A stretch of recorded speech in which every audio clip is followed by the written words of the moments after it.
쟁하고 애들 날올 거야. 여러분 어제 밤에 아주 네. 뜨거운 뉴스가 하나 있었죠. 네. 한덕수 전 국무총리에 대한 구속영장.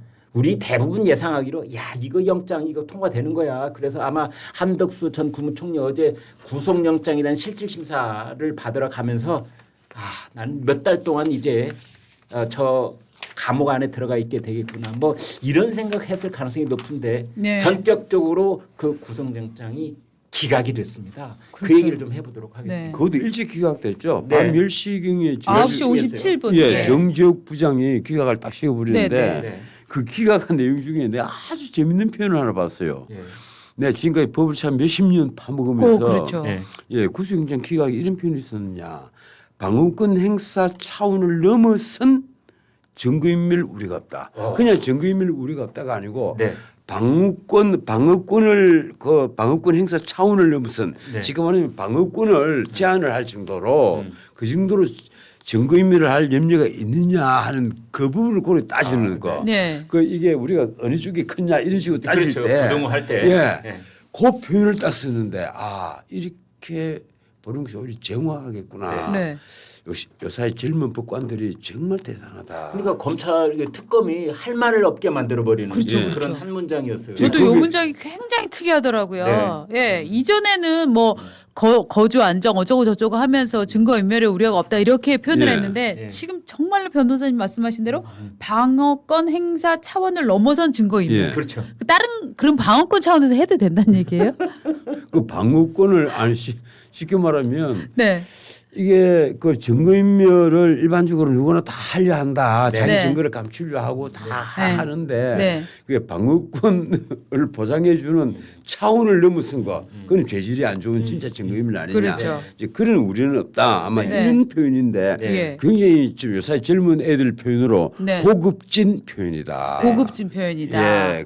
거기에다가 또 일련의 행적에 대한 법적 평가와 관련해서 다툴 여지가 있다. 네.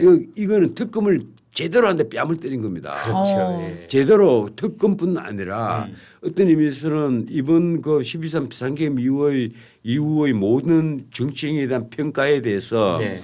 정재욱 부장이 이 제대로 한 대 때린 거예요. 그러게요. 예, 일련의 행적에 대한 법적 평가와 관련해. 이 그러니까 이 한덕수의 행적에 대한 법적 평가뿐 아니라 사실은 당시 비상계엄 국무회의를 둘러싼 여러 가지 행적이 다 포함이 다 될 거란 네. 말이에요. 네. 그 행적에 대한 법적 평가와 관련해서 다툴 여지가 있다. 그러니까 영장 실질 심사 때 특검에서는 검사가 8명이나 갔대요. 그다음에 야, 그, PPT를 예. 160쪽을 하고 그다음에 의견서를 360쪽을 내고 그거 다 읽어본 이제 정주욱 부장판사가 야 너희 그래가지고 뭐 범죄가 중대하다는 얘기 하려고 그랬지 이건 다툴 여지가 있어. 그 네. 솔직히 말해서 160페이지 PPT를 다 앉아서 진짜 그 보려고 하면 지루할 겁니다. 미치는 거죠 사실요. 160이 아니라 16쪽만 봐도 피곤해요. 예, 그 160페이지를 앞에서 검사 8명이 돌아가면서 일어서서 얘기 계속 할 거란 말이에요. 예, 예. 저는 무슨 검사입니다 하면서 또 손가락 칙칙 눌려가면서 또 설명을 할 거란 네, 말이에요. 네. 그거 다 보고 있으면 미치는 거 아니에요 그냥. 네, 네. 그렇죠. 그래서 그걸 다 보고 사무실에 돌아와서 좀 머리를 식힌 다음에 이걸 서늘이 간 거예요. 네. 그리고 또 하나 한 말이 지금 도주 우려 문제도 재밌어요. 피의자의 경력, 그다음에 연령, 수사 출석 상황, 진술 태도 등 그 앞에 제일 문제 든 게 경력과 경력, 그리고 연령. 연령입니다. 예. 이걸로 봐서 도주 우려 없다. 야, 이놈들아. 내 너, 눈에 한덕수 전 총리가 도망갈 사람으로 보이니 나이 80이 된 두 분씩이나 총리해서 얼굴 다 팔린 사람이 어디로 튀겠냐. 그렇지. 키도 큰 양반인데 예. 어디 가든 네. 다 눈에 띄는데. 근데 제일 나에게 충격적으로 다가온 게 네. 방어권 행사 차원을 넘어선 증거인멸 염려가 압권이었었거든요. 예. 네. 그걸 보고 내가 찌릿한 충격을 받았어요. 네. 이런 표현, 요사이 젊은 법조인들이 정말 대단하다. 네. 저는 이제 그걸 보면서 어제 밤 10시쯤 이제 그 일보를 듣게 됐는데 그걸 보면서 드디어 그 이 3개 특검의 내란 프레임이라고 하는 것에 유효 기간이 끝나가고 있구나.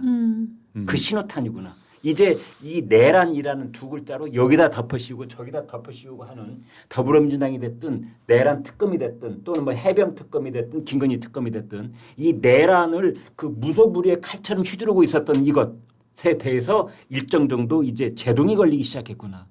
그런 의미로 저는 받아들였습니다. 저도 뭐 저는 금이 좀 가고 있다. 네, 네. 금이 가고 있다 하는 그리고 아마 어제 한덕수의 그 구속영장 기각을 보면서 한숨을 푹 내쉬는 사람들이 꽤 있을 겁니다. 네. 예컨대 최상목 뭐 이런 사람들 네. 또 언제 자기까지 올 줄 모르니까 네. 거기다가 지금 국민의힘 국회의원 9명이 피의자로 입건이 돼가 있잖아요. 거기다가 국무위원들이 있잖아요. 박성재 법무장관, 그래서 조태용 말이에요. 외무장관 이런 사람들도 예. 다 안도에 예. 있다는 한숨을 쉬는 거죠.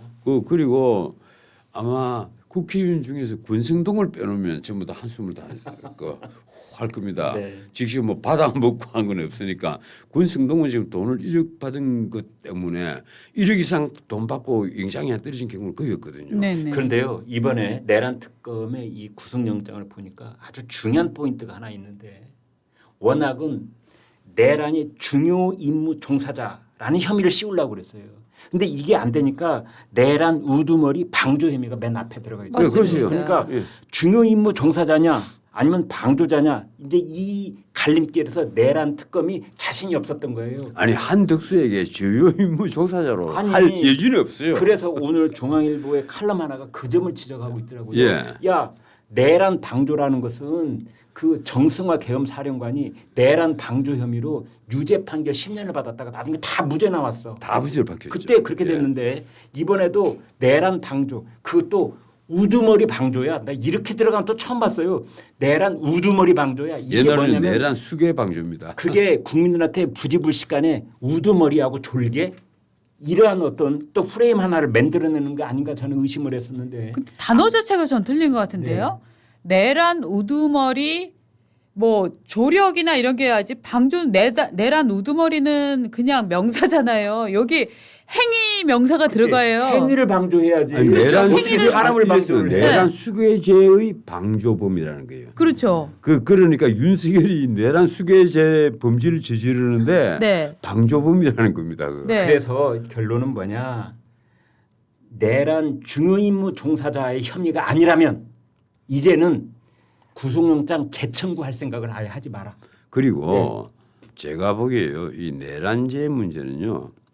언제든지 가치 판단이 바뀔 수밖에 없는 예. 그런 맞습니다. 판단이에요. 예.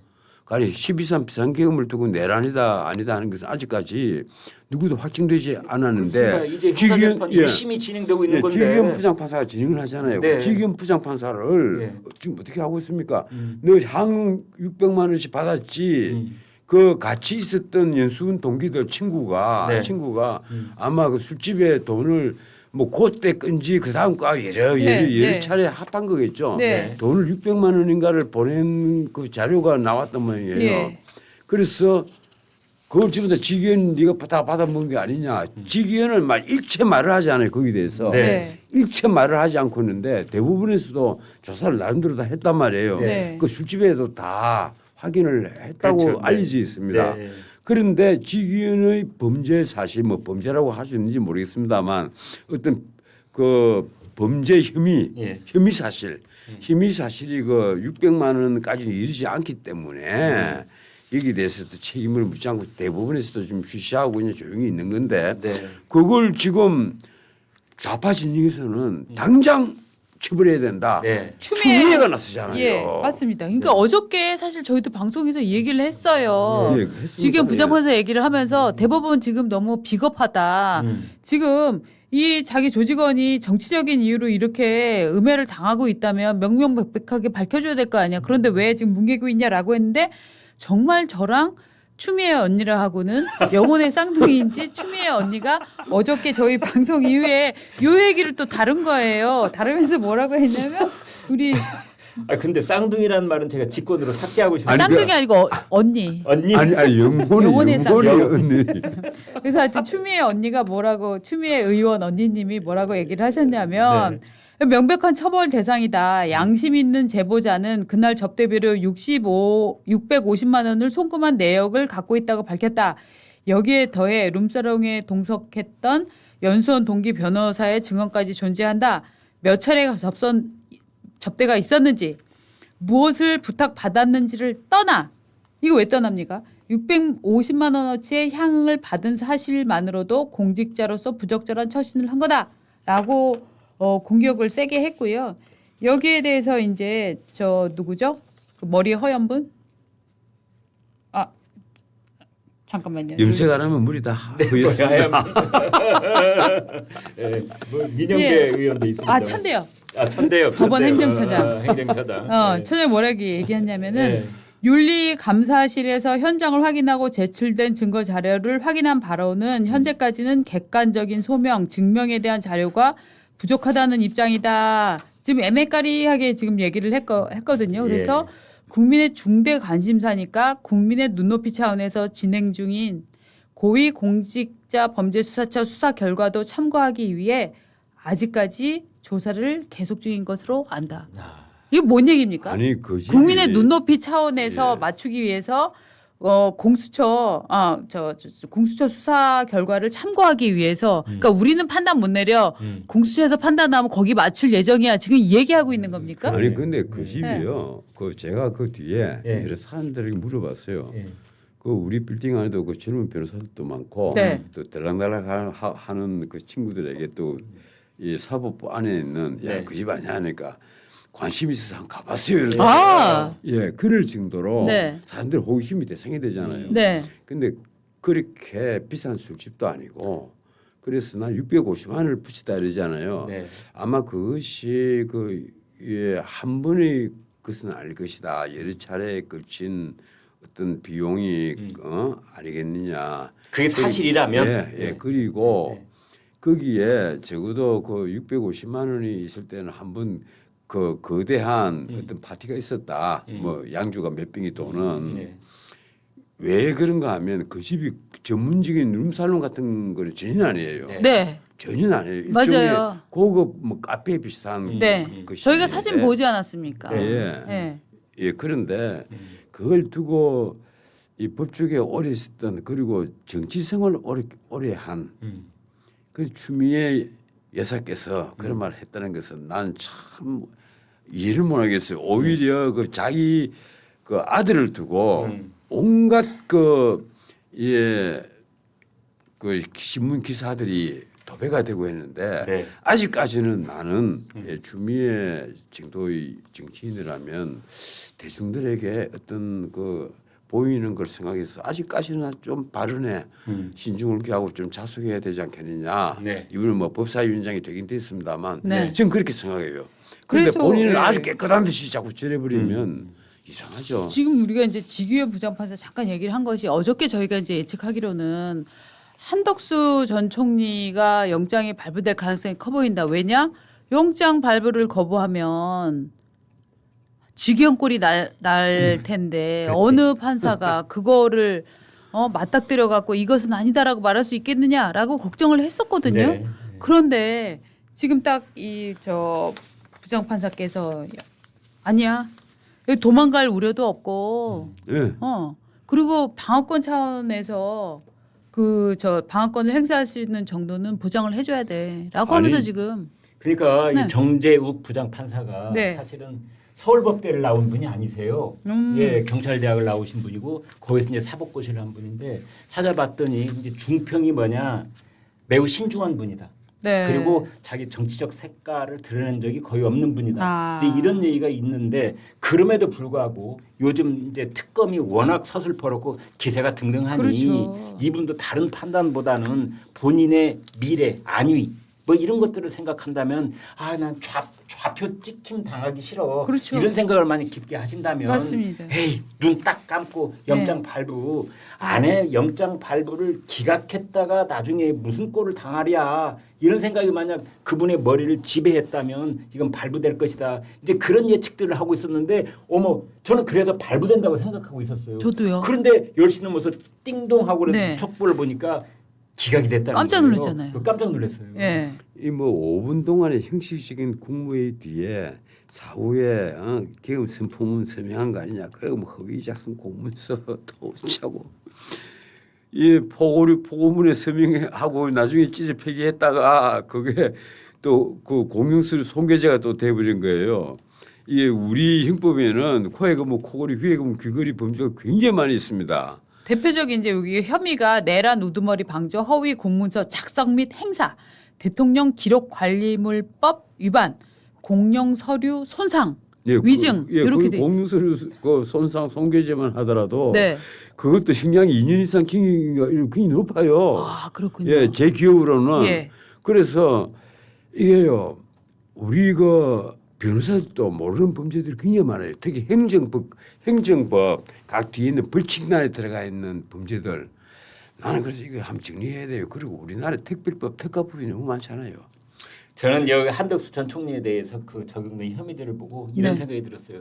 옛날에 시골 어머니들이 달챙이 숟가락으로 손바닥 탁탁 긁는 거 있잖아요. 네, 네, 야 긁어도 제발 아. 적당히 긁어라. 아. 하나를 놓고 허위 공문서 엮어내지 그걸 대통령 기록물실에다 안 갖다 기록물 엮지. 그다음에 공공문서 손괴, 예. 공용서류 손괴, 공용서류 공용서류 손괴. 손괴. 공용서 손상. 예. 손상, 그런데 손상. 지금 김건희 특검이 그렇잖아요. 네. 털 수 있는 것은 다 털어라. 이 제목 쫙 한번 보세요. 도대체 야 저런 걸 왜 하지? 그리고 최상위 특검을 왜 하는 겁니까? 그건 대통령이 왜 경로했느냐? 대통령이 경로를 처벌하기 위한. 그래서 네. 이 사단장까지 당연히 처벌해야 되는데 앞으로 차후에 대한민국 대통령들은 그 대통령실에서 웃어서도 안 되고 나는 그다음에 화를 내서도 안 되고 저 최상명 특검이요 가장 근원적인 원인을 제공한 사람은 문재인입니다. 문재인이 이 군 부대 안에서 이 성폭력 문제 자꾸 나오고 네. 그때마다 뭐 군 경찰 그 헌병이죠 네. 제대로 수사를 못하는 것 같으니까 네. 앞으로 그 군에서 사망 사고 그리고 성범죄 이건 전부 다 바깥에 경찰이 하도록 해. 이렇게 문의 지시를 하니까 민주당이 주도를 해서 군사법원법을 바꿔버렸단 말이에요. 그래서 그걸 바깥에 경찰이 하도록 해버린 거예요. 예. 사망 사고, 그렇네요. 성범죄 이걸 네네네. 그 전에는 전부 다 군 부대 안에서 다 했습니다. 그렇죠. 예, 헌병이 그렇죠. 다 조사하고 군에도 판사가 있고 검사가 다 했으니까 네. 다 그 재판하고 다 했는데 네. 그래 바꿨단 바로 말이에요. 군에서 그 일을 이루고 그래 하셨잖아요. 놓으니까 네. 군에 사망 사고가 딱 생기는데 네. 이걸 과거 같으면 해당 현장 지휘관 적어도 형사처벌 대상이 아니어도 네. 징계는 다 받게 돼가 있어요. 네. 다 그렇습니다. 그래서 거의 그 연대장선까지 다 처벌을 받아요. 네. 징계를 받아요. 네. 그리고 직접 가령 거기에 그 어떤 생명을 그 보존할 수 있는 안전장치가 없이 네. 그런데 투입을 시키게 한 현장 지휘관은 네. 처벌 대상이 되겠죠. 그렇습니다. 그런데 여기에 대해서 차상 위에 있는 사단장까지 처벌해라. 네. 임성근까지 처벌해라. 네.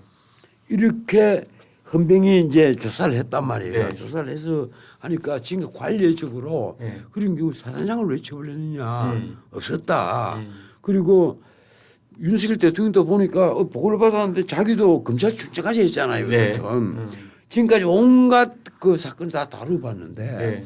이렇게 직접 그 지휘관이 아닌 사람까지 처벌을 한다.